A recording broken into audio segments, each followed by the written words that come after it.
Kudus, aku mau buktikan Kau hadir dalam ruangan. Bukan karena, tapi karena. Suruh maju. Yuk suruh maju. Ibu yang ibu.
Ibadah tanpa kehadiran Tuhan itu hanya sebuah acara manusia kumpul-kumpul toh. Lupakan dirimu dan mulai fokus sama Tuhan. Pemulihannya hadirat. Bapak, dalam nama Yesus kami minta darah-Mu menguduskan, menyucikan kami. Urapi kami semuanya dalam ruangan ini. Kami minta hadirat-Mu tinggal di tempat ini Tuhan. Kami percaya, kami merayakan Natal ini, kami menghormati Engkau sebagai Raja dan Tuhan dalam hidup kami, yang memerintah, yang mengatur seluruh hidup kami, yang menentukan masa depan kami. Sampai garis akhir Engkau dapatin kami jadi orang kesayangan-Mu, orang yang berkenan di hadapan-Mu, orang yang mempermuliakan nama-Mu. Ajarin kami kenal Engkau secara pribadi. Kami mau berikan hati kami untuk nyembah Tuhan, menyembah, memberikan hati kami sepenuhnya dalam hadirat-Mu Tuhan. Fokus, tetap fokus sama Tuhan. Lihat sampai kedalaman batin kami Tuhan malam hari ini. Kami mau berikan hati kami sepenuhnya untuk Tuhan dan Raja kami. Kami minta hadirat-Mu ada dalam ruangan ini, dan kuasa-Mu mengalir memenuhi kami. Beri pengalaman pribadi atas hidup kami, supaya kami kenal Tuhan, kenal pribadi Tuhan, kenal pribadi yang powerful dan berkuasa itu. Roh Kudus, kami mengizinkan Kau menguasai hati kami.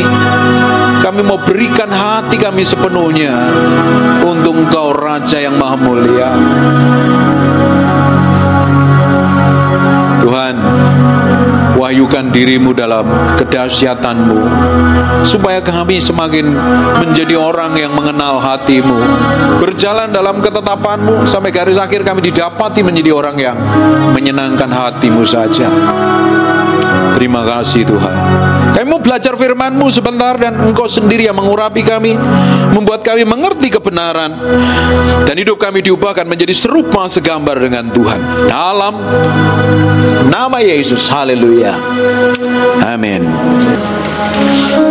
Kita memperingati hari ini hari Natal. Yesus yang tujuannya ke muka bumi ini menyelamatkan kita. Yang kita hormatin hari ini, yang kita rayakan bukan kelahiran Yesus yang sebagai bayi. Hari ini Dia jadi Raja segala raja, yang memerintah hidup kita harusnya. Dia Raja yang powerful dan berkuasa atas hidupmu. Mungkin ada beberapa di antara sini ada orang yang belum kenal Tuhan, tapi Tuhan yang kita sembah hari ini adalah Dia yang harusnya menuntun dan memerintah kita. Dia yang mengampuni dosa dan kelemahan kita. Kita semuanya ini pernah bikin kesalahan. Gak ada orang yang suci di sini. Betul apa enggak? Termasuk yang ngomong ini semuanya punya kesalahan dan pelanggaran kok. Kita nggak ada yang hidup benar karena perbuatan kita. Kita dibenarkan, kita dikuduskan. Makanya Allah menjadi manusia, rela lahir di muka bumi menjadi rupanya manusia, menebus dosa kita, supaya kita diselamatkan. Tidak hanya diselamatkan, kita dipulihkan. Tidak berhenti sampai situ, kita diberkati, dan kita menjadi berkat bagi banyak orang. Kalau Kalau hari ini hidup kita yang sudah percaya Tuhan dan biasa-biasa saja, hanya fokus pada diri sendiri, artinya yang menjadi Tuhan dan Raja dalam hidupmu bukan Tuhan, tapi dirimu sendiri. Kalau kita izinkan Tuhan yang memerintah hidup kita, Dia yang harusnya berkuasa atas diri kita. Alkitab katakan, hidup yang aku hidupin hari ini bukan aku lagi. Hidup yang aku jalanin hari ini bukan hidupku lagi, tapi hidup untuk Kristus. Bapak Ibu bisa bayangkan ketika kita ngerti tujuan hidup kita, kenapa kita dilahirkan sampai hari ini diberikan kesehatan, kita kenapa masih hidup? Karena Tuhan belum selesai dengan hidup kita, karena Tuhan punya maksud dan tujuan. Amin. Orang yang menghadap Tuhan itu harus kudus, suci, dan tak bercacat celah. Kita makanya harus mengkoreksi diri. Kita tidak bisa suci dan kudus karena perbuatan kita. Alkitab katakan kita harus mengaku dosa di hadapan Tuhan. Dia Allah setia dan adil, Dia mengampuni dosa kita. Makanya Yesus yang kita peringatin hari ini, kelahirannya, Natal ini adalah memperingatin kelahiran. Dia menebus dosa kita. Di Yesaya 44 ayat 21 sampai 22, ingatlah semua ini, hai Yakub, sebab engkaulah hambaku, hai Israel, aku telah membentuk engkau. Engkau adalah hambaku, hai Israel, engkau tidak aku lupakan. Aku telah menghapus dosa dan pemberontakanmu, seperti kabut diterbangkan angin, dan segala dosamu seperti awan yang tertiup. Kembalilah kepadaku, sebab aku menebus engkau. Hari ini, kalau kita mengaku Yesus Kristus sebagai Tuhan dan Raja dalam hatimu, semua dosamu, semua kejahatanmu, Alkitab katakan 1 Yohanes pasal yang pertama ayat yang ke-9, Allah setia dan adil, Dia mengampuni segala dosa dan pelanggaran kita kalau kita mengaku dosa. Karena upah dosa adalah maut loh. Upah dosa maut. Dan Bapak Ibu bisa lihat semua kekacauan yang Bapak Ibu alami, semuanya pernah mengalami kekacauan kan? Semua pernah mengalami trouble kan? Pernah berselisih paham dengan orang kan? Kenapa kok bisa selisih paham? Karena menganggap dirimu sendiri benar dan orang lain salah semua. Semua yang kita perbuat, yang melanggar firman Tuhan, itu hasilnya dosa, dan upah dosa adalah maut. Makanya kita perlu ngaku dosa di hadapan Tuhan. Di tempat ini semuanya masih pakai tubuh daging dan masih bisa bikin dosa dan pelanggaran. Benar apa enggak? Kadang kita salah ngomong kasar, nyakitin orang lain, ngomong kasar, nyakitin pasangan hidup. Kadang ngomong bentak-bentak orang lain, melukain orang lain. Kadang berbohong, dagang bohong, bikin usaha, nggak bayar pajak. Dosa apa enggak kira-kira? Ini kan para pengusaha semuanya nih, malsuin pajak apa enggak? Kamu malsuin pajak, kamu berdosa di hadapan Tuhan loh. Kelihatannya melanggar ketetapan pemerintah yang ada. Bapak Ibu, kalau kita melanggar hukum dan ketetapan, sebenarnya kita melanggar Tuhan. Contoh simpel, sepanjang jalan panjang ini ada jalur yang anti macet, namanya jalur apa? Transjakarta. Orang yang masuk Transjakarta, hatinya deg-degan apa enggak? Hati nuranimu deg-degan apa enggak? Wah macet ini, mau meeting ini, bisnis gede ini. Tapi deg-degan kan? Hati nuranimu nuduh. Karena apa? Kamu melanggar hukum. Kalau kita melanggar hukum, hukum tidak membela kita loh. Hukum melawan kita loh. Benar apa enggak? Siapa yang pernah malsuin tanda tangan? Kelihatannya orangnya kudus, jujur semuanya di sini ada ya kan? Udah tahu itu dilakukan, deg-degan apa enggak? Hati nurani menuduh kan? Itu salah. Di dalam diri kita ini ada hati nurani yang seringkali bicara dalam diri kita, itu salah loh. Itu salah loh. Kalau kita tetap lakukan, pasti ketemu trouble. Betul apa enggak? Coba lihat nih kekacauan yang kita alami ini dengan orang lah, dengan karyawan, dengan sopir, dengan mbak di rumah, dengan siapapun juga lah, dengan suami istri yang punya suami dan istri ini seringkali selisih paham atau mesra terus. Ini kelihatannya kayak mesra semua ya ini ya. Kok tegang semua ini, udah makan apa belum ini? Hah? Biasanya selisih paham itu gara-gara ngapain itu biasanya? Ngotot merasa paling benar kan? Merasa harga dirinya diinjek kan? Terus kita ngotot akhirnya ribut kan? Terus lalu ribut enak nggak? Bapak kalau kamu ribut sama istrimu dikasih apa? Batas guling atau kasih dimiringin? Atau disejupin? Itu dia. Nggak enak kan? Kenapa? Karena kita sudah bertindak semau kita sendiri. Nah, ikut Tuhan itu ikutin maunya, ikutin kehendaknya. Kita ini ini akan jalan. Setelah kita percaya Tuhan, kita harus jalan ngikutin kehendak Tuhan, kita ngikutin kemaunya Tuhan. Baru hidup kita nggak akan ketemu trouble. Memang kadang diizinkan kita akan lewatin tantangan, karena orang Kristen mesti lewatin tantangan, lewatin masalah. Makanya bersyukur kalau ada masalah. Ini kelihatannya nggak punya masalah semuanya, makmur, sehat, sejahtera semuanya nih. Mukamu nih bahagia semua ini kelihatannya ya. Makanya kalau ketemu masalah, bilang thank you sama Tuhan. Tahu nggak ngapain masalah? Diizinkan untuk melihat di dalam hati kita. Tapi kita seringkali kan tutupin dengan segala macam cara kan. Udah tahu bikin salah, ini para ibu-ibu mesti belajar minta maaf buru-buru. Tapi kalau suruh minta maaf, susah nggak bapak-bapak? Istrimu kalau suruh minta maaf susah apa enggak? Muter nggak jelas dulu ya kan. Kita udah diomelin di ini, tapi suami kan kalau mengasihi istrinya kan tetap tersenyum dan tetap sayangin kan. Kalian meski mesra loh sama istrimu loh. Istri itu butuhnya disayang, dicintai, dimiliki sepenuhnya kok. Baru kalau diselesaikan dengan baik, hati tenang kan, damai kan. Pernikahan kita itu bisa seperti surga di muka bumi, atau malah sebaliknya, pernikahan kita seperti neraka di muka bumi. Tergantung respon hati kita. Kalau kita ketemu trouble, terus kita responnya salah, kita bertindak ngikutin mau kita sendiri, pasti bermasalah ujungnya. Sama dengan hidup kita dengan Tuhan. Kalau kita bikin masalah, bikin trouble, gak jalan ngikutin kehendak Tuhan, melakukan dosa, ujungnya maut. Sebab upah dosa adalah maut. Tapi hari ini Yesus yang kita peringati hari ini lahir untuk menebus dosa kita. Katakan amin. Menebus dosamu, menebus kelakuanmu. Banyak orang pingin hidup benar supaya masuk surga dengan melakukan hal baik, memberi amal, melakukan kegiatan. Tidak bisa, sebab perbuatan baik kita seperti kain kotor. Alkitab katakan kita nggak bisa menebus kesalahan dan dosa kita dengan perbuatan baik loh. Alkitab katakan perbuatan baik kita seperti kain kotor. Kain kotor itu dalam perjanjian lama dikatakan itu seperti, bahasa sekarang itu, kain zaman dulu kan nggak ada pabrik softtek, betul apa enggak? Zaman perempuan zaman dulu kan juga ada menstruasi kan, itu dipakein kain. Kebaikan kita di hadapan Tuhan pakai kekuatan kita sendiri seperti kain kotor. Perlu kita dikuduskan, perlu kita disucikan. Makanya Yesus lahir di muka bumi, rela mati di kayu salib, menebus dosa kita. Supaya apa? Hidup kita merdeka. Bapak Ibu, kalau bikin kesalahan, hatimu bahagia apa enggak? Tidak bahagia tentunya. Hatimu deg-degan. Orang yang melanggar hukum, hidupnya nggak tenang loh. Hidupnya akan deg-degan terus loh. Takut dipanggil KPK ini karena korupsi. Takut dipanggil polisi ini, jangan-jangan bikin kesalahan dan lain sebagainya. Tapi di sini orang yang jujur semua ini mukanya nih. Mukanya orang yang diberkatin Tuhan. Katakan amin. Ini enggak orang yang nurut sama pemerintah ini. Karena orang yang takut akan Tuhan semuanya. Amin. Kelihatan dari mukanya orang baik semuanya nih.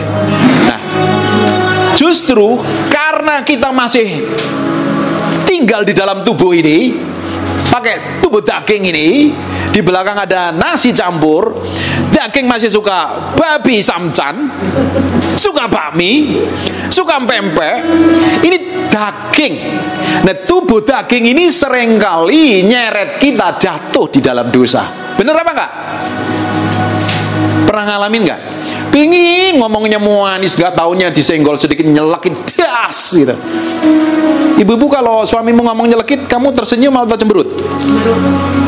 Hah? Cemberut atau tersenyum?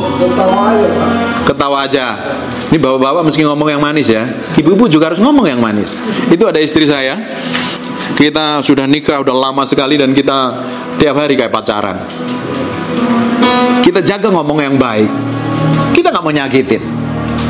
Kalau kita mencintai pasangan kita, tentunya kita nggak menyakitin pasangan kita. Benar apa nggak? Hanya orang stupid, tidak memiliki hikmat, menikah tujuannya untuk menyakitin pasangannya. Betul apa nggak? Selingkuh, ngomong kasar, ngomong merendahkan.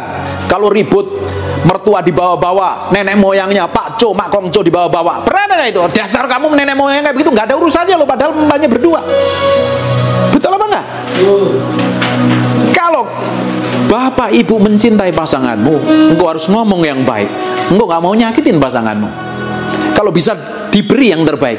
Ingat ibu, waktu masih pacaran dulu, sering diapelin, diajak di restoran yang paling enak, dikasih hadiah. Betul apa enggak? Itu orang cinta, berusaha memberikan yang terbaik. Dulu waktu saya masih pacaran, karena saya orang Jawa Tulen dan istri saya orang Chinese. Dan apa yang terjadi? Ya tentunya kok anak mama mertua ya agak sedikit ngelirik-lirik begitu ya. Tapi kan saya setiap datang tak bawain oleh-oleh untuk ngambil hatinya, ya kan. Ya kita nggak harus pinter dong ngambil hati. Dan akhirnya diizinkan kami menikah. Dan sejak saya komitmen diberkatin Tuhan, saya nggak mau dengan sengaja menyakitin. Seringkali karena masih manusia daging bikin kesalahan nyakitin. Justru dengan kejadian seperti itu belajar untuk tidak menyakiti. Kalau kita ngomong mencintai Tuhan, tapi dari sikap tindakanmu, kelakuanmu, perbuatanmu nyakitin Tuhan, kira-kira kamu ini mencintai Tuhan apa enggak? Nyatanya realita kita terlihat dari perbuatan dan tindakan kita seperti apa. Makanya kekristenan itu bukan ibadah. Kekristenan ada 24 jam sehari praktek hidup. Dengan mbak di rumah, dengan sopir, dengan tukang, dengan karyawan. Praktek hidup kita itu seperti apa? Orang bisa melihat karakter Kristus apa tidak. Coba, orang yang sering ribut dengan tetangganya, ini kayaknya tetangganya ini akur semuanya ini. Sama pasangan juga akur semua. Orang yang sering ribut itu sebenarnya ngapain? Orang enak nggak lama-lama kalau kerjaannya ketus terus, ngomel terus. Bapak-bapak seneng nggak kalau istri mau ngomel terus? Tapi ibu-ibu tanpa disadari seringkali ngomel loh. Ngomelnya sekarang ngomel yang baik. Jangan menyakiti, jangan ngomong yang melukai. Kalau kita hidup dipimpin daging kita, dan tadi daging masih suka bakmi, suka samcan, suka babi hong, suka bagi kecap dan lain sebagainya. Daging ini selalu nyeret jatuh di dalam dosa. Makanya kita harus menaklukkan diri ngikut Tuhan. Sekarang kita lihat ya, di Galatia pasal yang kelima ayat yang ke-19, perbuatan daging telah nyata, yaitu percabulan, kecemaran, hawa nafsu, penyembahan berhala, sihir, perseteruan, perselisihan, iri hati. Ini nggak ada semuanya nih kan? Karaktermu nggak ada di sini kan? Yang tukang ribut, tukang iri, tukang marah, fokus pada diri sendiri, percederaan, roh pemecah, kedengkian, kemabukan, pesta pora. Ini loh seringkali menyeret kita jatuh di dalam dosa. Kan saya bilang, setiap diri kita ini punya kelemahan masing-masing yang berbeda, benar apa enggak? Ada kecenderungan namanya iniquity, kecenderungan dosa lama kita yang selalu nyeret kita bikin kesalahan, bikin dosa-dosa lama kita. Sebelum dulu kenal Tuhan, selalu punya kecenderungan untuk melakukan dosa, kelemahan itu. Nah itu juga kita mesti serahkan sama Tuhan. Kalau itu kita nggak serahkan sama Tuhan, kita cenderung bikin trouble.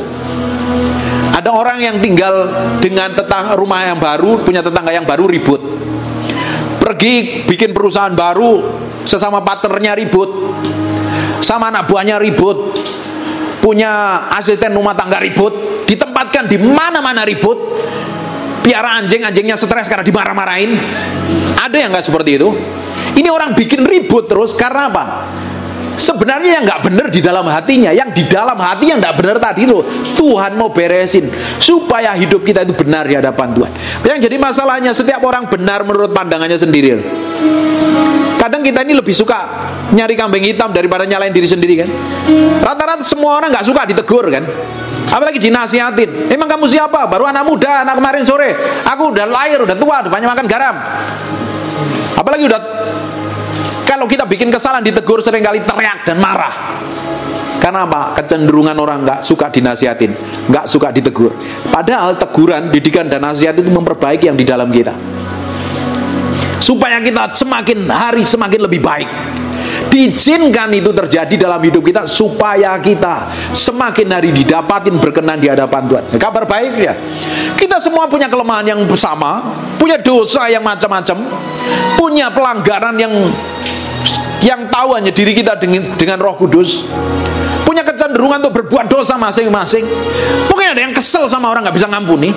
Dengerin baik-baik, dosa is dosa loh. Akhir dari dosa adalah kematian yang kekal. Meski diberesin yang di dalam hati kita ini, sakit hati, jengkel, marah, kepahitan, kalau ditegur seringkali teriak, nggak terima, membela diri, membenarkan diri.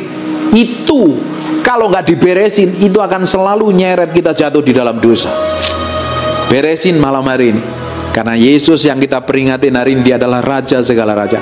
Dia Tuhan segala Tuhan yang mengampuni dosa kita, yang akan memberikan pengampunan atas semua kesalahan dan dosamu, dan akan membuat perjalanan hidupmu tambah powerful, tambah jadi berkat. Tujuannya Tuhan bukan hanya menyelamatkan loh. Dia mengampuni dosamu, Dia menyelamatkan hidupmu, Dia memulihkan hidupmu. Di akhirnya Dia pingin kita memerintah bersama Dia. Hidupmu berkemenangan dalam segala hal. Apapun yang kamu kerjakan lewat tanganmu, Tuhan akan bikin berhasil. Katakan amin. Tuhan mau hidup kita berkemenangan.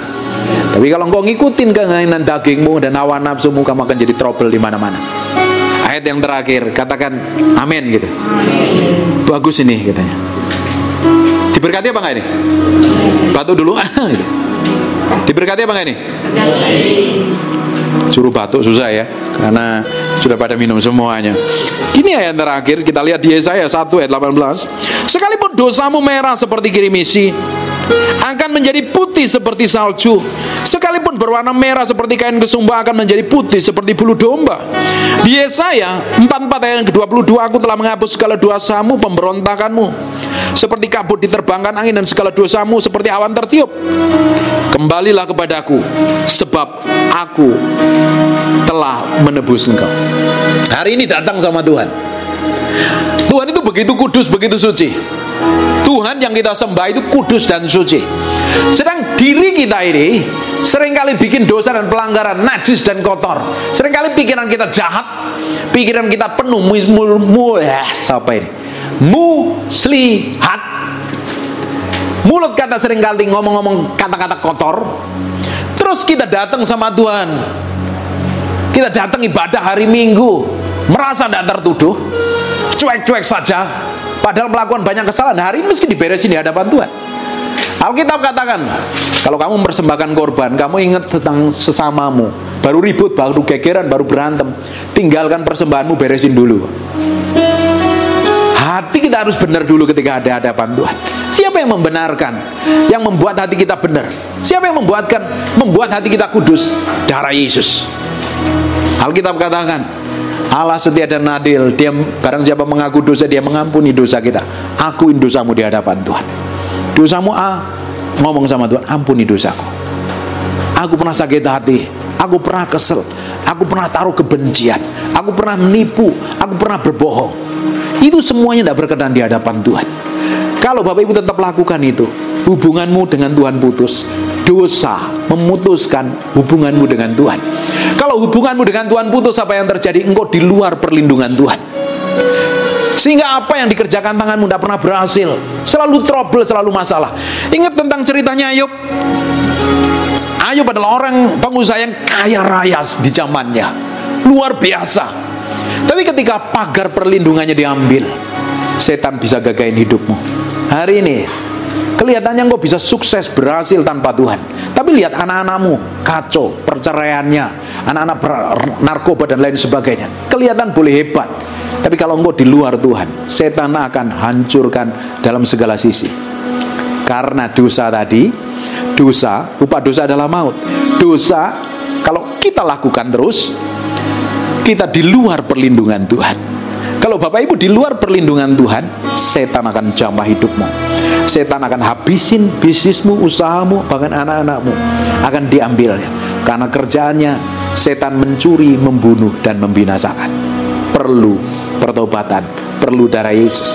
Yesus yang kita hormatin hari ini adalah Raja segala raja, bukan bayi lagi.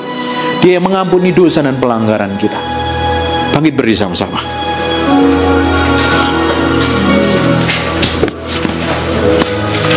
Kau saja yang suci, Kau saja yang layak, Kau layak terima glory. Yesus, Kau Tuhan.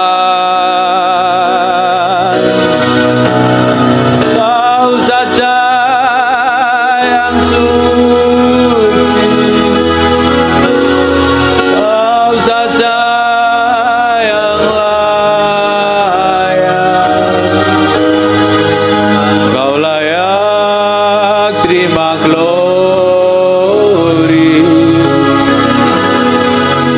Yesus kaku. Tutup matamu dan fokus sama Tuhan. Beresin hatimu sama Tuhan. Tuhan punya rencana yang powerful dan dahsyat atas hidupmu, atas anak-anakmu, atas masa depanmu, atas anak cucumu. Dimulai dengan hari ini Tuhan akan pimpin, sertai, lindungin, proteksi, jagain. Hati kita harus benar di hadapan Tuhan. Kalau ada dosa dan pelanggaran, bereskan di hadapan Tuhan. Minta ampun sama Tuhan. Dapati hatimu benar di hadapan Tuhan. Minta darahnya mengampuni dosamu.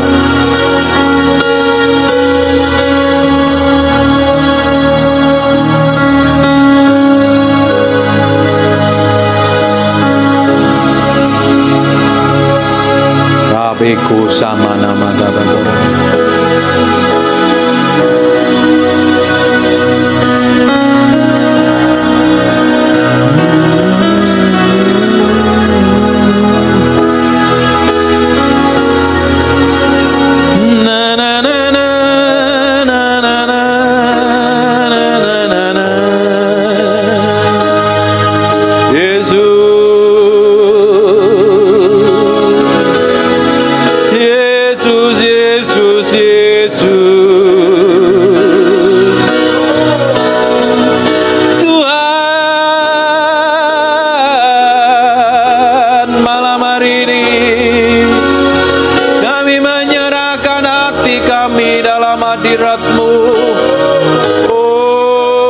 Raja mulia, Raja yang ajaib, lihat dalam kedalaman batin kami. Oh, darahmu,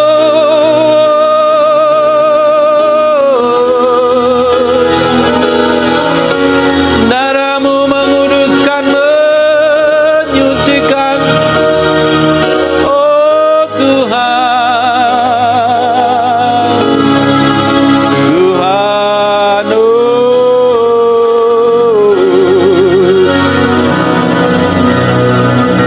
kasih Tuhan buat malam hari ini. Selidikin sampai kedalaman batin kami Tuhan. Kalau kau dapatin semua di dalam hati kami ada kenajisan, hal yang kotor, hal yang tidak berkenan di hadapanmu, hal yang membuat hatimu terluka, kami minta ampun di hadapanmu. Kami minta darahmu menguduskan, kami minta darahmu menyucikan. Dapatin hati kami malam hari benar di hadapanmu ya Tuhan. Kau lihat, kau selidiki, kau uji hati kami. Bicara terus Roh Kudus, bicara.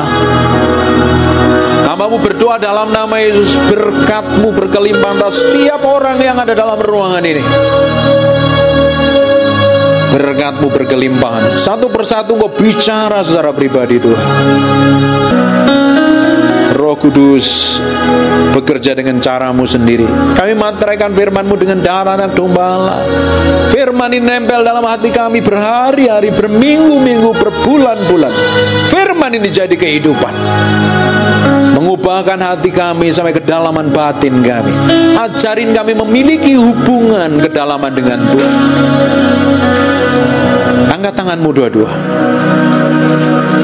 Tuhan berkati orang-orang ini Tuhan, tanpa terkecuali. Apa saja yang dikerjakan tangannya Tuhan bikin berhasil. Hidupnya diproteksi, dijagain Tuhan, dilindungi Tuhan, diberikan kesehatan yang sempurna, umur panjang, damai sejahtera melimpah atas hidupnya. Terima kasih Tuhan, terima kasih Tuhan. Kami kembalikan segala hormat pujian bagi Raja kami yang Maha Mulia. Yang diberkatin Tuhan katakan amin.